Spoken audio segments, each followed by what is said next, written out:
Are you a businesswoman who is finding it challenging to get your ideas across and make a point? Welcome to Speakers Who Get Results with Elizabeth Bachman, a podcast dedicated to helping women get the visibility they want, whether making a speech or talking in a meeting.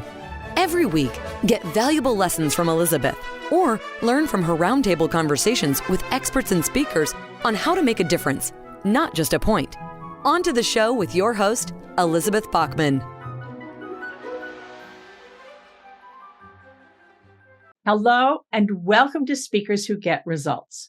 I'm Elizabeth Bachman, your host, and this is the podcast where we talk about how you show up as a leader, communication skills, diversity, and all the things involved in truly being the leader you're designed to be and you want to be.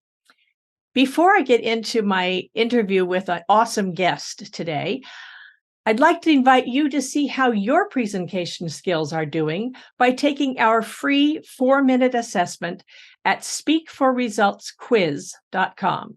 That's www.speakforresultsquiz.com. And that's where you can see in 4 minutes where your presentation skills are strong and where perhaps a little bit of support could get you the results you need and the recognition that you deserve. And if you score high enough, you'll get a free strategy session with me to talk about how you can use this to get the recognition that you deserve. My guest today, I am very proud, is the great Anton Gunn. And his full bio is extensive. So I'm just going to tell some of the highlights today, and then we'll see the rest in the show notes. Anton Gunn is a former senior advisor to President Barack Obama and a national expert on workplace injustice. He was the first African American in history elected to the South Carolina legislature from his district early in his career. Anton is a graduate of University of South Carolina, where he played football for the team there, and also earned a master's degree in social work from USC and was a resident fellow at Harvard. He's the best-selling author of The Audacity of Leadership, The Presidential Principles, and Just Lead. Anton has been featured in Time Magazine, The Wall Street Journal, Inc. Magazine, NPR, Good Morning America, many others. He was also named one of the 10 most influential minority executives in healthcare by Fierce Healthcare.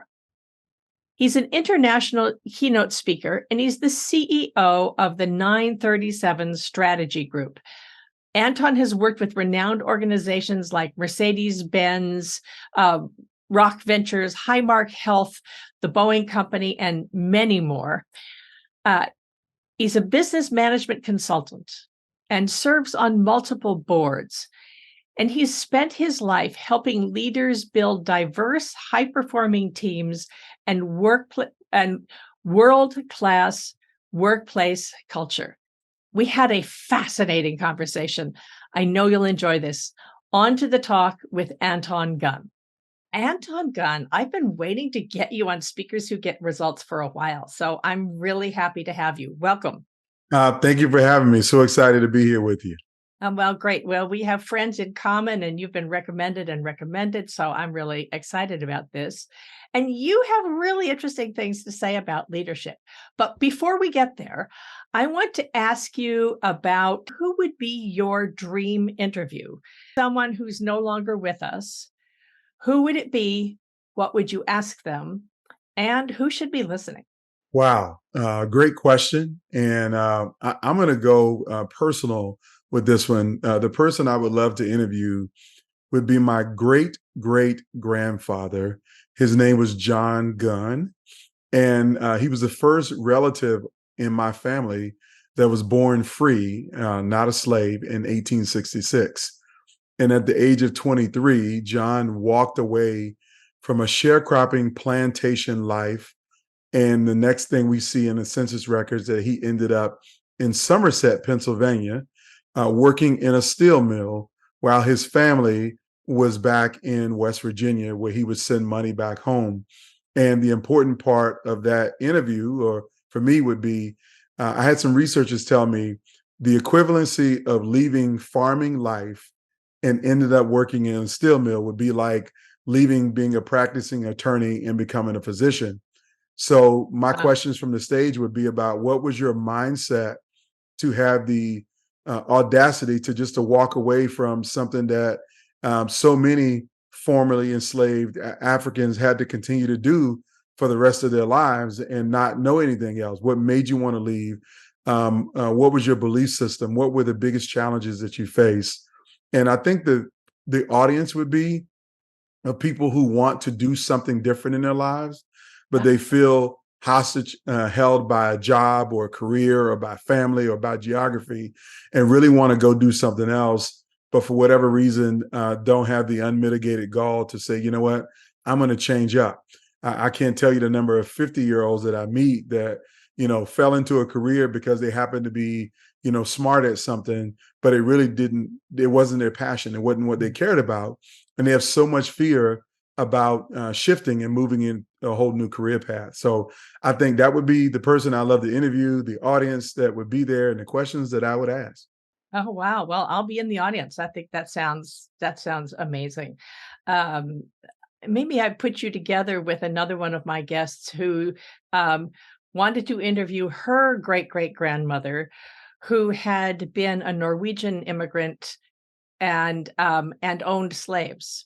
Wow. But and because that was what you had to do to survive, Mhm. who and with no husband. Her Wow. husband died early and she had to keep the farm going. Mm. And so, Mm. that's what you did. That actually would have been 100 years earlier in the late 18th century, but Mhm. that would be an interesting conversation It too. would be. It'd be an Yeah. amazing conversation. Yeah.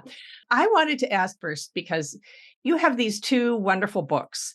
One's called The Audacity of Leadership, Mhm. and one is called Just Lead. And Mhm. my reaction in terms of Just Lead is how? How do we do this? It sounds too easy, too Yeah. simple.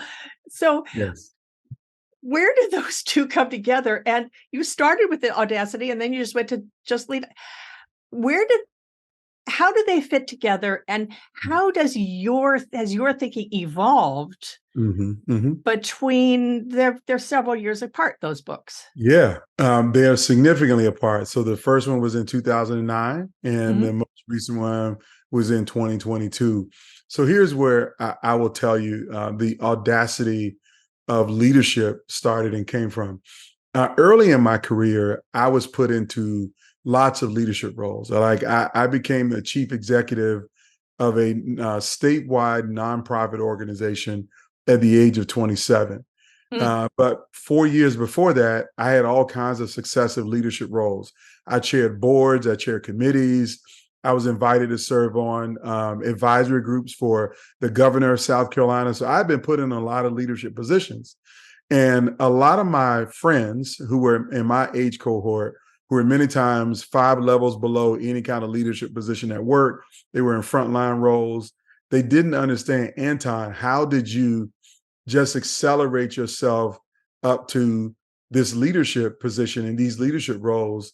And they used to tell me, Anton, you speak about it a lot, but you should put it down in a book. And that's when I began to sit down to put pen to paper to write The Audacity of Leadership. And really what that book is about are what I call the 10 essentials to be a transformative leader in the 21st century. And I won't be able to give you them all, but I will just tell you this. There's 3 things that I use succinctly to elevate myself into leadership roles. The first thing is that I had to have a belief system that I deserve to lead. Mm. So many people don't believe that they deserve to be in leadership. I was Oh one of these boy. people, fortunately, unfortunately, I didn't care how long I had been on a role. I didn't care, if you had more degrees and more experience than I did, but I believed that I had something that would be valuable to the organization and that other people connected with. And so I had the belief system that I deserve to lead. And you have to have the unmitigated belief that you deserve to lead the organization. Now, how did I get that belief system? It goes back to the second thing that I wrote about in that book, and that is the ability to listen and to translate what you're hearing and learning from people. God gave us 2 ears and 1 mouth for a reason. We should do half as much talking as we do listening. And I learned to listen very early on in my career. I listened to what people say, and I also listen to what they don't say. I listen to body language. And so my ability to lead was that I heard very clearly what the pain points people were experiencing in their communities, what they were experiencing in organizations. And that's the reason why the governor calls, is because, Anton, we know you understand what people are experiencing because I've listened so well and I could repeat back to what I was hearing from people. So that's the second trait, is that, listening is the cornerstone of being a great leader. And then the final one is that I know that leadership is not about me, but it's about building a legacy of leadership, or building multiple people who can also lead. So the third characteristic that I believe in is always developing the next you. I remember when I first became the executive director of that organization, a nonprofit organization. In my first 6 months, I started looking for my replacement. Now, I just got the job. I hadn't been there a year, and I didn't plan to leave in a year. I didn't plan to leave in 3 years or 5 years. But in the first 6 months, I started looking for the person who I could bring into the organization, develop, train, and allow them to grow alongside me and learn what I was doing. So when it came time for me to go, that I could just get out of the way. Because one of the things is, but I just tell you this, leaders stay in places way too long. They stay way too long. And I have a mindset and a belief system that if you're in a role, the longest you should stay in that role is 7 years. And then you need to move on to do something else. And I will tell you that I've worked with, more than 400 organizations, leaders at all types of organizations. And I will tell you, I'll meet somebody who's been there 10, 12 years, 15 years, 25 years in the same job. And this is what I would say to them. If you've been in the same job for 10 years or more, that means you're not really good at your job. You're good enough to keep it, but you're not really good for someone to see you and say, I want to elevate you into a higher position. Or you've gotten so comfortable that you've figured out how to do it like the back of your hand, that you're not adding new responsibilities. You're not seeking new challenges. You're not growing in real time. And so I would see leaders in the most dysfunctional departments, the ones that were not high performing, because that same leader had been doing the same job for 15 years and their position description never changed, didn't grow, they didn't add any new responsibilities. So I believe in developing leadership in real time and then getting out of the way and allowing them to lead. And so that means you have to have the audacity to seek out a newer and higher leadership role, so you create space behind you for other leaders to join in. That's the cornerstone of the audacity of leadership. I love the idea of seeking out the audacity to seek out a new role, not just for you, but Correct. seek out a new role so that there's space for the next person. Yes. I've never heard it phrased that way, and I love it. I'm going to be quoting you now, because that means it's a service. Totally. It's servant leadership. Yes. Where I will tell you this. Yeah.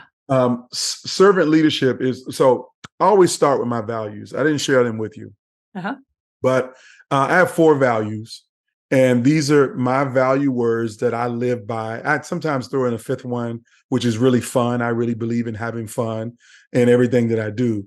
But my very first value is service. That the greatest responsibility of a leader is to serve first and lead second.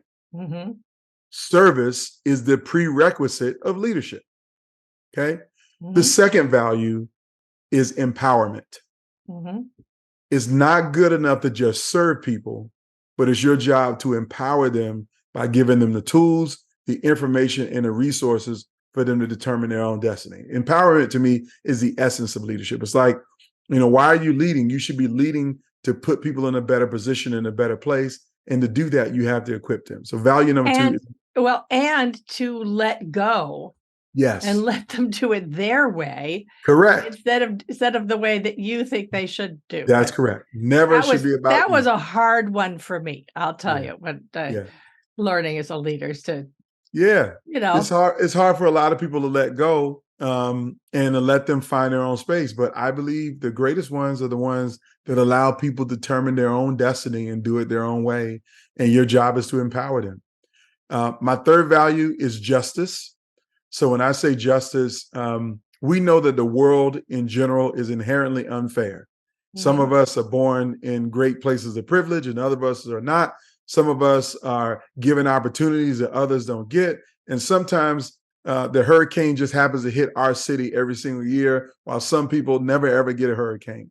It's always unfair and always has been unfair. So when unfairness or injustice happens anywhere, a leader's responsibility is to do something to make it right. You don't have to solve every problem. You can't save the entire world, but there is something that you can do to make those things that are wrong and unjust a little bit more right than it was when you found it. And I believe that a leader's attribute should be focused on, what can I do to make this right? What can I do to improve this situation? What can I do to fix what I see is broken? And yes, I may not be able to fix all things, but here's one thing that I can do today to make things better. That's been my life story. My entire career has been focused on ridding the world of injustice wherever I see it. That's why I got involved in community work. That's why I ended up working for President Barack Obama, because, healthcare, the way it was delivered in America, was unfair to 50 million people who had a pre-existing condition, or maybe worked at a small job, or were an entrepreneur and couldn't get an affordable plan. And I said, you know what? We need to do something to make it right. And that's why I got involved. So that's my third value. And my fourth value is legacy. And it kind of goes back to what I was saying about creating space for leaders to come after you. There's a great quote that sums up my value about legacy, and it's from Miles Monroe. And the quote says, "Success without a successor is a failure." And I interpret that to mean, if you don't use your gifts, your talents, your time, and your role as a leader to leave an organization better for the people that come along after you, you might be successful as a leader, but you will never be significant. And the leaders that are the most admired leaders throughout history, throughout millennia, and throughout lifetimes are the leaders who do something that creates a legacy. And I want to be that type of leader. I teach and train and speak about how you become that type of leader in organizations. And so those are my four values. And like I said, I add on fun, which is, I'm a hip hop kid from Virginia. I love hip hop music and culture. This is the 50th anniversary of hip hop in 2023. And so for me, hip hop is who I am, and leadership is what I do. I love that. I love that. Especially legacy that goes back to letting go, and Yes. making space for the next person. I was just listening to a commentator the other day talking about the thing that George Washington did by Yes. stepping down Yes. and saying, let us transfer. He was really the first who said, let's transfer power easily instead of having the leader die or be killed. So up until then, with kings, that's what it all had been. Well, it's even deeper than that. If you think about George Washington, my first value of service, he did not want to be president. Right. He never endeavored at all to want to be president. He was a citizen in his life who became General George Washington. He served to create this amazing experiment that we know as the United States of America, and he did not want to be president. But they saw him as that quintessential leader, gave him the opportunity to lead, and then he made a decision, you know what, it's time for me to transition out of the way. And it just happened to be 8 years. And we now have the framework in the Constitution of 2 terms for a president, the max that you get is 8 years. And so he served first before he did anything else. Before he led, he served. And then he also secured his legacy by transitioning power peacefully. And it wasn't about him being a king. So how did you get from the audacity of leadership, Yeah. which is a word that speaks to me as a woman, as I was an early, in my previous career as an opera director, I was one of the early women, and very much a male-dominated industry. And also the way women are often taught, don't brag, don't push yourself forward, for many years. Actually, I like to say we're socialized that way. I don't think anybody actually teaches us. I think you absorb it the way you absorb information. How did you get from that to then just lead? Great question. Well, I will tell you this. Just lead is really an answer to the questions that I would get all the time. So I keynote, dozens of conferences every year. I keynote inside of corporations, large corporations. And whenever I'm finished a keynote on leadership or on workplace culture, I always get pulled to the side after the keynote, usually from a leader who is not the CEO, but someone who reports up to somebody in leadership. And then they start to tell me about the challenges that they're having internally, that they have challenges around diversity and inclusion, challenges around getting respect at the executive table, that they feel like they've been passed over for promotions, or they don't know how to communicate about difficult subjects or challenges they have. And they ask me, well, Anton, what can I do when I'm in this situation? I have a boss that doesn't respect my boundaries and won't let me have a peaceful vacation without sending me emails and asking me to join Teams meetings. Or, I work in an organization that has 10,000 employees. I'm on the executive team, but I feel like I don't have respect around the table. And I can't, I'll say something and they'll skip right over that I said it. But once a man says it at the other end of the table, then all of a sudden, that's a great idea, Bob. But they didn't hear me say the same thing. So are you talking about female leaders or leaders of color? Both. I've heard them from both. Female leaders. I hear it all the time from women, but some of these are gendered differences, and some of them are just, if you're other, they don't listen to you. Yes.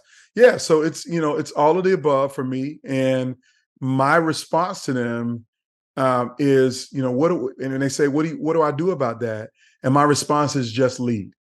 And that book, Just Lead, is literally 44 actions to break down barriers, boost your retention, and build a world-class culture. And what do I mean break down barriers? Is that sometimes the barriers of why you're not heard at the board table is because you don't understand the culture of the board table. You might see the culture, but you don't understand the culture. And so breaking down barriers for me is really around building intentional one-on-one relationships with the people who are in the leadership positions in which you want them to hear your voice. Sometimes it might be speaking up and speaking truth to power and knowing how to effectively communicate. Because sometimes we love to communicate in words, but it's not always about the words. It's about the tone of the words. And then sometimes, even if it's not the tone, it's your body language.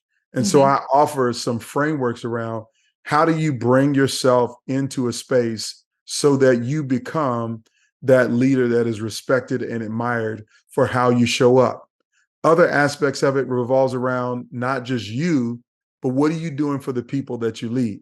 I've spent, 25 years in and around healthcare. And as you know, healthcare is a woman-dominated industry, okay? If you look at the average hospital, roughly 60% of the patients are women and 78% of the employees are likely women inside of a hospital. But when you look at the leadership ranks, it's 90% men in leadership ranks. And so it, to me, is inherently unfair that you have an organization that's made up the majority of women. Most of the women are the customers or clients or patients, but yet men are always in leadership.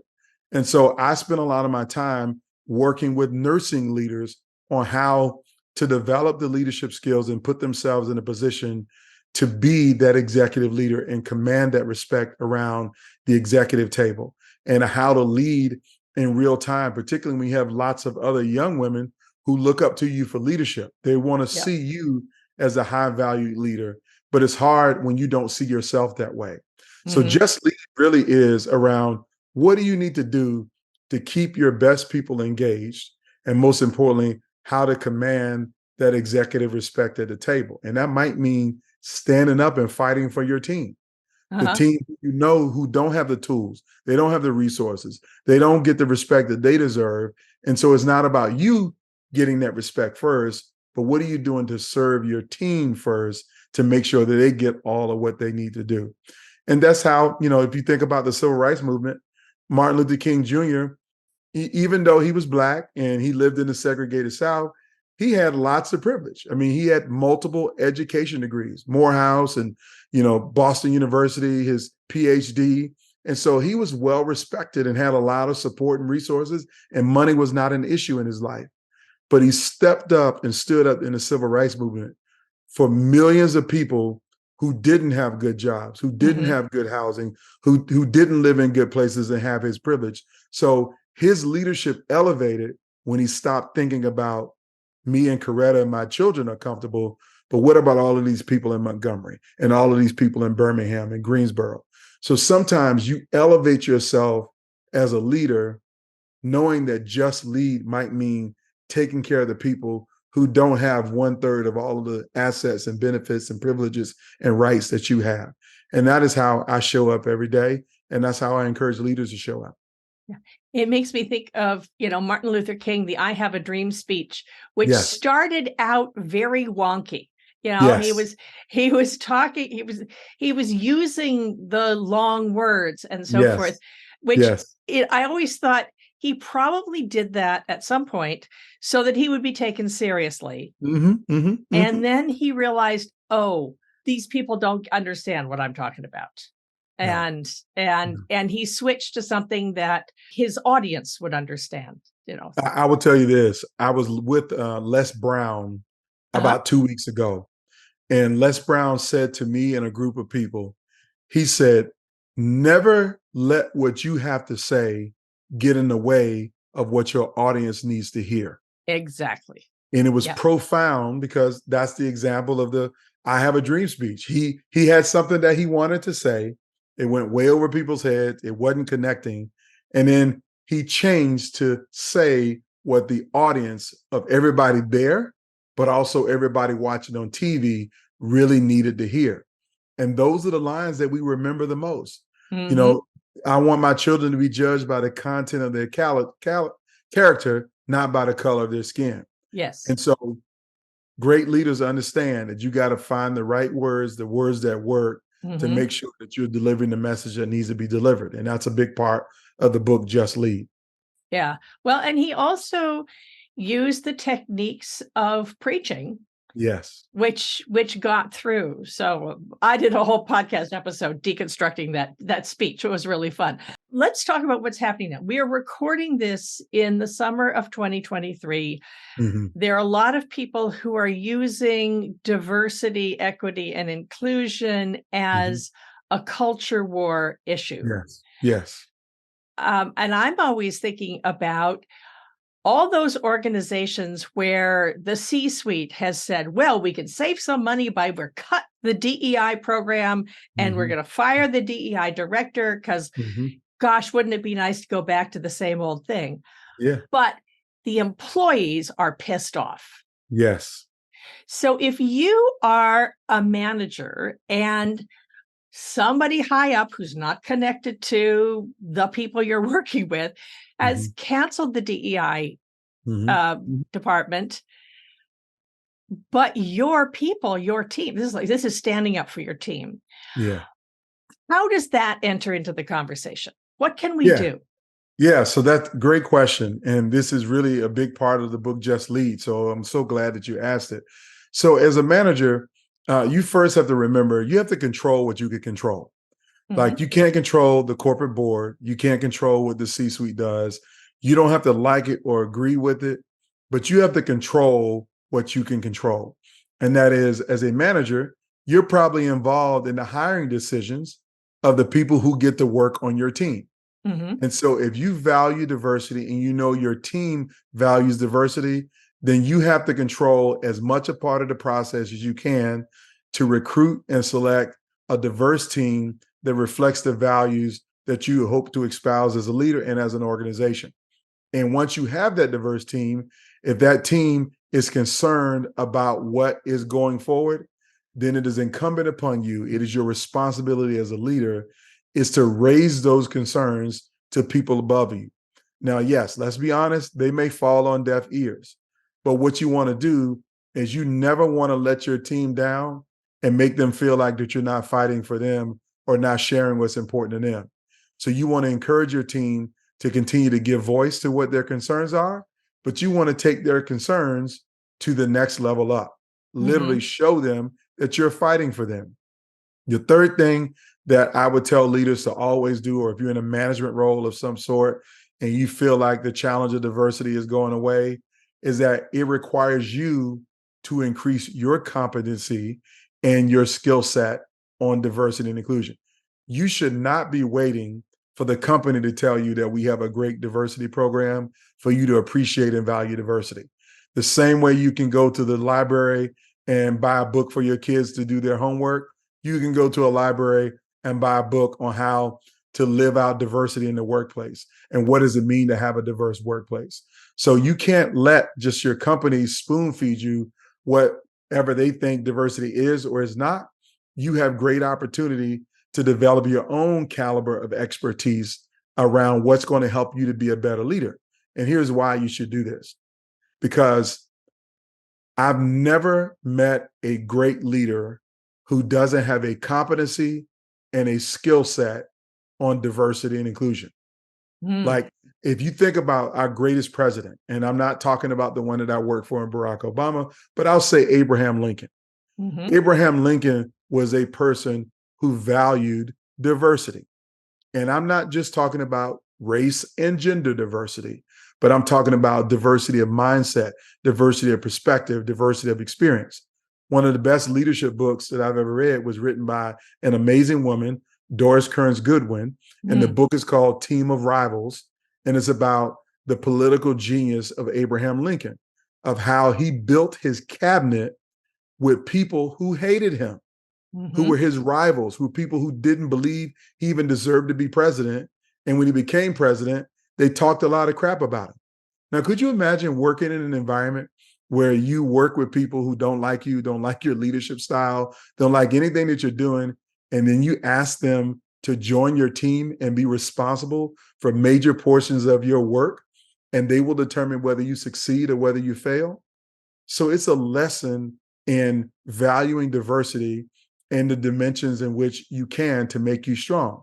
So if you're a mid-level manager, that's your responsibility, is to figure out, how can I maintain diversity, develop myself in this space, and be committed to it, even though the company may be going in a different direction.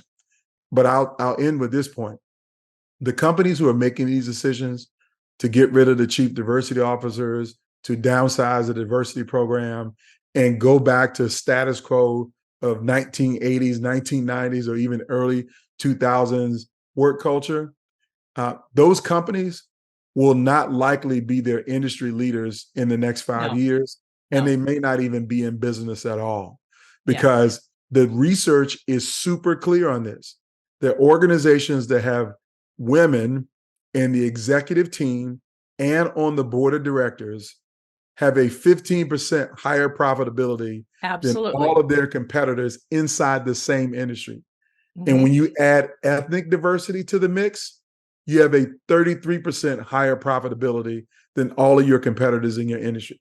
So you're doing, 15 to 30% better than everyone in your industry when you focus on adding diversity at the highest levels, not in the front line in the warehouse or, in the, staff levels, frontline staff levels, but I'm talking about in the senior ranks. Yes. In That's leadership. how we change things. Yes. That's in how leadership. we change things. Yes. Yes.